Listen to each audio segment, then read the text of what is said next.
Uwiteka Mana, ndagushimiye uburinzi wakomeje kutugirira njyewe n'umukunzi wanjye. Ni byinshi twakoze cyangwa se ni byinshi tutakoze byatumye udufata nk'abanyantege. Yego muri iyi si turi abanyantege kuko ibyaha biradusatira kandi bigatuma tudakora byinshi bigushimisha.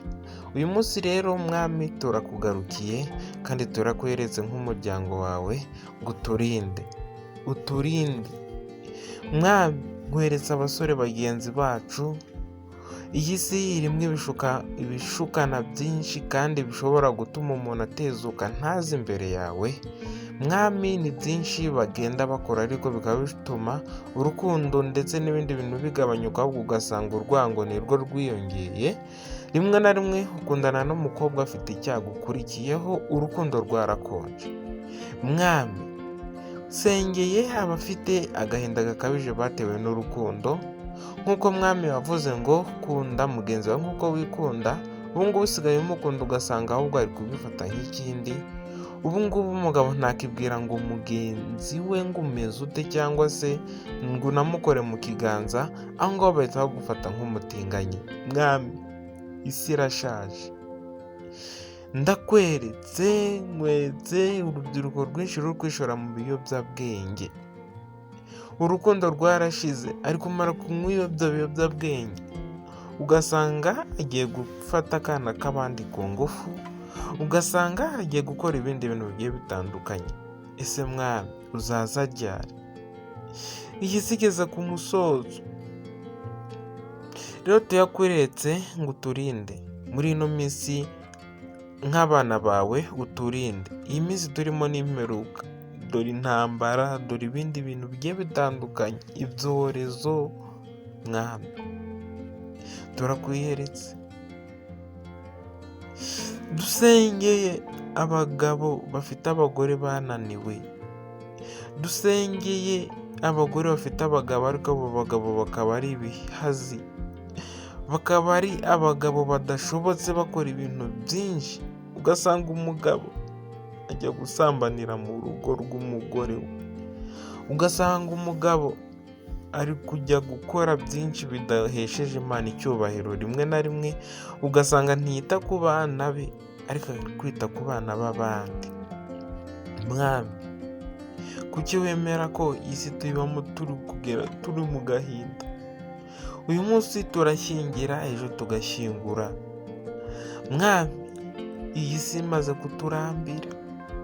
Ese mwami uzaza ryari? Iyi si ibyo iri gukora biragaragara ko turi mu minsi ya nyuma, ariko mwami ni wowe mugenga wa byose, ni wowe uzi umunsi n'igihe uzazira. Ariko mwami turakweretse ndetse n'urwego ino video ngo abashe kuba yahabwa umugisha nawe kandi amenye icyiza. Muri biravuze uti kunda mugenzi wawe nk'uko wikunda, kandi itegeko mbasigiye kandi rikomeye ni ugukunda. Ese mwami ko urukundo rwashize, ese uzaza ryari? Mwami ni byinshi twavuga ariko turakweretse ngo turinde muri uno munsi, uturinde ibyo dukora n'ibiki byose, uturinde kugira ngo tureke kwandavura. Waravuze ngo nta wahisemo Yesu wakoreye ubusa. Yesu ndagutakambira.